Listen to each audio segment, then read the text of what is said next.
Bismillahirrahmanirrahim. Hai, Assalamualaikum warahmatullahi wabarakatuh. Ketemu lagi di pelajaran Ibu di pelajaran geografi. Oke. Nah, hari ini kita akan membahas tentang unsur cuaca dan iklim. Kalian rasain dong hari ini cuacanya gimana? Mendungkah atau cerahkah atau gimana? Coba ya, kita lihat apa aja sih unsur-unsur cuaca dan iklim. Oke. Pertama adalah penyinaran matahari.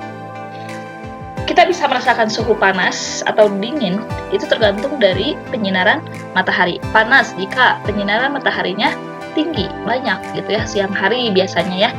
Dingin biasanya kalau mataharinya nggak terlalu banyak. Nah, jumlah panas yang diterima oleh bumi tergantung pada pertama lamanya penyinaran matahari. Semakin lama maka semakin panas. Sudut datang sinar matahari. Coba lihat, pagi-pagi sama siang lebih panas mana? Siang kan? Kenapa? Karena sudut datangnya dari atas, 90 derajat.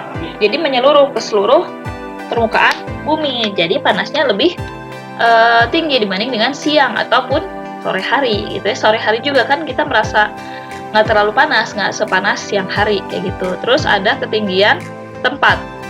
Nah, maksud di sini ketinggian tempat biasanya misalkan di pegunungan atau di dataran rendah. Komposisi udara, lalu angin dan arus laut ya, angin berhembus kencang. Terus keadaan tanah, apakah mampu memantulkan atau menyerap, lalu sifat permukaan. Nah, ini nggak beda jauh sama keadaan tanah atau misalkan banyak pemukiman atau tidak. Biasanya kalau banyak pemukiman, aspal itu lebih panas. Kenapa? Karena cahaya dipantulkan. Lalu selanjutnya, nah, panas matahari memanasi udara di sekitar bumi melalui proses pertama disebut dengan konveksi. Ini biasanya secara vertikal dari atas ke bawah. Kedua, adveksi, ini secara horizontal. Biasanya horizontal ini ke samping gitu. Lalu ketiga, turbulensi. Ini biasanya secara berputar-putar, ngulibek itulah panasnya teh. Dan keempat, secara konduksi, yaitu secara kontak atau bersinggungan. Jadi kita ngerasain panas kalau bersinggungan dengan benda tersebut, kayak gitu. Lalu next, nah, kedua yaitu suhu udara. Nah, apa itu suhu? Suhu adalah keadaan panas udara pada suatu tempat, gitu. Nah, ini biasanya ditimbulkan oleh pancaran sinar matahari yang diserap permukaan bumi. Jika menyerap radiasi matahari, maka suhunya akan naik, sehingga udaranya akan panas. Nah, kenapa sih bisa beda-beda suhu di Indonesia? Nah, ketinggian tempat tadi, jadi setiap pertambahan ketinggian 100 meter, maka suhu turun 0,5 derajat Celcius. Itu artinya semakin tinggi suatu tempat, maka suhunya semakin dingin. Yaitu perbedaan siang dan malam gitu. Siang biasanya lebih panas dibandingkan dengan malam. Nah, suhu diukur dengan termometer. Pasti kalian pernah ya mengukur suhu tubuh kita atau suhu ruangan itu menggunakan termometer atau termometer. Nah, next, ada tekanan udara. Apa itu tekanan udara? Adalah berat massa udara di suatu wilayah. Nah, ini biasanya daerah yang banyak menerima panas matahari, udaranya akan mengembang dan naik, sehingga daerah tersebut bertekanan udara rendah gitu. Nah, pergerakan udara dari daerah yang bertekanan tinggi ke daerah bertekanan rendah disebut dengan angin. Kenapa bisa terjadi angin? Karena terdapat perbedaan tekanan udara. Alat untuk mengukur tekanan udara ialah barometer. Selanjutnya ada angin. Nah, ini angin. Angin gerakan udara mendatar atau sejajar dengan permukaan bumi. Kenapa bisa terjadi angin? Karena perbedaan tekanan udara. Gitu. Nah, kekuatan angin. Hal-hal yang menyangkut sifat angin, pertama ada kekuatan dan kecepatan angin berbanding lurus dengan gradien barometrik. Gitu.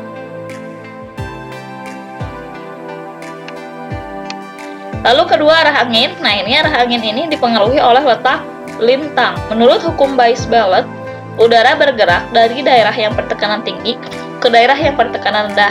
Di belahan bumi utara berbelok ke kanan, sedangkan di belahan bumi selatan berbelok ke kiri.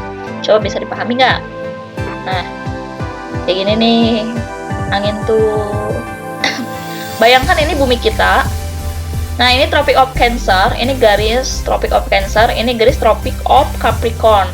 Nah, ini garis ekuator atau khatulistiwa. Lihat, ini angin belok ke sana, sedangkan ini ke sini. Kenapa? Karena terjadi kenaikan suhu di sini. Kan di sini mataharinya tetap ya, penyinarannya sepanjang tahun gitu. Jadi terjadi pembelokan arah angin gitu. Ini juga sama, ini angin, ada angin kutub dan lain sebagainya ya. Nah, ini pergerakan angin tadi tuh. Jadi sebenarnya angin itu ada pergerakan ya, tuh ini ke atas. Nah, selanjutnya ada awan. Apa itu awan? Yaitu kumpulan uap air dan kristal es pada udara di atmosfer. Kalau kalian pernah naik pesawat mungkin bisa merasakan ya, istilahnya itu apa? Turbulensi. Jadi kayak garek-gok gitu ya. Kenapa? Karena awan ini merupakan kumpulan uap air dan kristal es.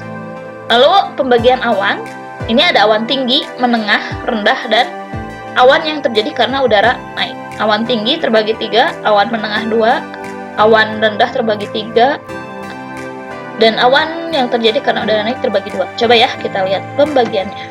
Cekidot. Nah, ini awan tinggi, ketinggiannya antara 6 sampai 12 kilo. Ciri-cirinya halus seperti bulu burung, biasanya pagi-pagi, tampak tersusun dari serat lembut berwarna putih. Suhu sangat dingin walau sedang musim panas, tidak menimbulkan hujan. Kayak gini contohnya. Pasti kalian pernah lihat. Ya. Nah, ini awan cirrus. Lalu yang kedua ada awan cirrostratus. Ya. Cirinya apa? Mirip dengan yang tadi, halus dan rata menutupi sebagian atau seluruh langit. Bentuknya seperti kelambu putih. Nah, biasanya ini sering menimbulkan fenomena halo. Nah, ini kayak gini nih. Ini awan cirrostratus. Lalu selanjutnya ada awan cirrocumulus. Ciri-cirinya ialah awan ini terputus-putus penuh dengan kristal es seperti gerombolan domba, sering menimbulkan bayangan di kita gitu. Nah, asah iuh. Nah, itu teh ada awan gitu. Nah, kayak gini, ini awan cirrocumulus ya, bisa dilihat ya di situ. Terus selanjutnya awan menengah. Nah, ini awan menengah, ketinggiannya antara 3 sampai 6 km. Ciri-cirinya adalah berbentuk awan altocumulus, contohnya seperti bola yang agak tebal, berwarna putih sampai pucat, berukuran kecil-kecil tapi banyak. Ada bagian yang kelabu atau bergelombol dan berdekatan, seakan-akan saling bergandengan. Nah, kayak gini, ini awan altocumulus. Pasti kalian pernah lihat ya, altocumulus. Oke.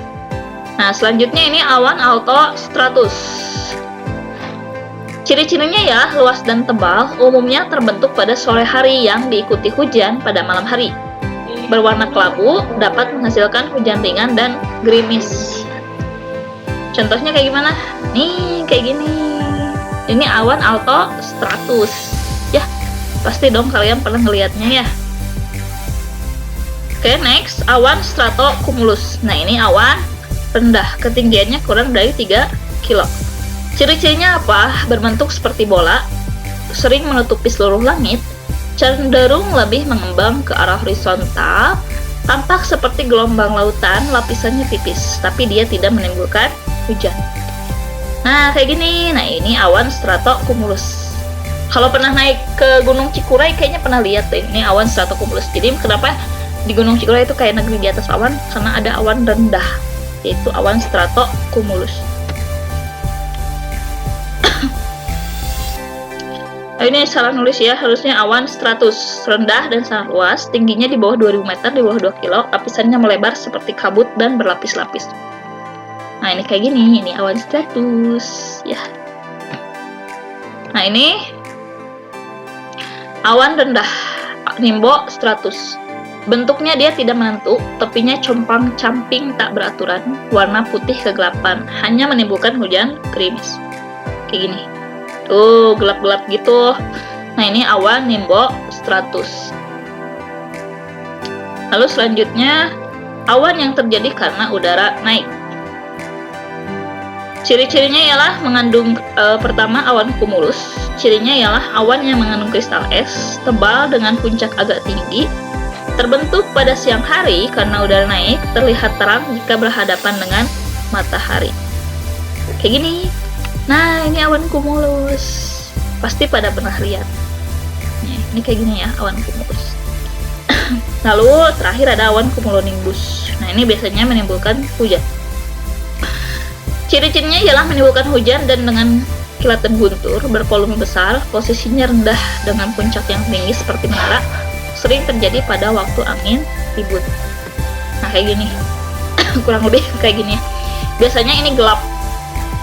Nah, ini teh sedang terjadi hujan, ini teh makanya dia warnanya kayak gitu. Nah, ini awan cumulonimbus. Oke.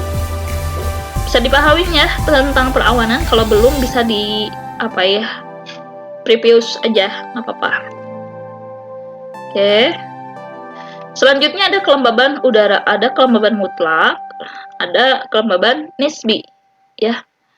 Bisa dibaca, mutlak mah bilangan yang menunjukkan massa uap air yang tertampung dalam 1 meter kubik udara. Kalau nisbi, perbandingan antara jumlah uap air yang ada di udara saat pengukuran dan jumlah air maksimum yang dapat ditampung. Nah, ini ada rumus ya. Kelembaban nisbi itu mutlak per nilai jenuh udara kali 100. Selanjutnya ada curah hujan. Nah, apa itu hujan? Curahan butiran air dari atmosfer sampai ke permukaan bumi, baik berbentuk cair maupun padat. Suka dengar kan ya, ada hujan es, itu berarti hujan. Dari mana asalnya? Itu dari uap air yang mengalami penggabungan antara partikelnya melalui inti kondensasi, dan mengalami penurunan suhu sampai titik beku, kayak gitu. Nah, ini banyaknya curah hujan ditentukan oleh ketebalan atau ketinggian air hujan. Alat penakar curah hujan disebut ombrometer. Ada 3 jenis hujan, ada hujan orografis, ada hujan genital, dan hujan frontal. Coba ya kita lihat satu-satu. Pertama adalah hujan genital. Ini bisa juga disebut dengan hujan konveksi. Ini biasa terjadi di kita, misalkan siang hari atau menuju sore hari. Terjadi karena angin naik ke atas, terjadi penyinaran gitu ya. Biasanya hujan genital ini panas dulu, kalian suka ngerasain lah harudang gitu, sigana bakal hujan. Nah, itu disebut dengan hujan genital gitu. Nah, ini panas, maka banyak uap air yang naik, lalu terjadi pembekuan dan terjadilah hujan. Maka ini biasanya terjadinya siang atau sore hari. Nah, karena harus proses dulu ya. Lalu ini hujan orografis, yaitu hujan yang terjadi di pegunungan. Nah, ini kayak gini. Nah, ini disebut dengan daerah bayangan hujan. Jadi misalkan di gunung nih, tapi kenapa nggak ada hujan? Itu berarti dia daerah bayangan hujan. Nah, kalau hujan orografis ini hujan yang terjadi di pegunungan. Misal nih, kalian ngerasa nggak kalau Cikajang itu lebih sering hujan dibanding dengan Garut Kota? Kenapa? Karena Cikajang itu berada di pegunungan, kayak gitu. Lalu selanjutnya ada hujan frontal. Ini jarang terjadi di kita, itu terjadi akibat udara panas bertemu dengan udara dingin. Nah, ini disebut dengan hujan frontal. Yang sering terjadi di kita itu adalah hujan genital dan hujan orografis. Kalau frontal jarang.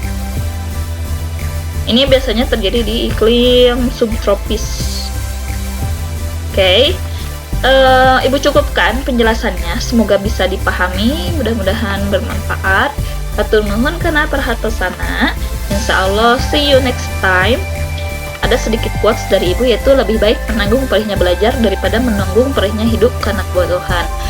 Ibu dapat quotes ini dari Imam Syafi'i, kurang lebih bunyinya kayak gini ya. Jadi kalian harus tetap semangat belajar walaupun kita masih belajar online.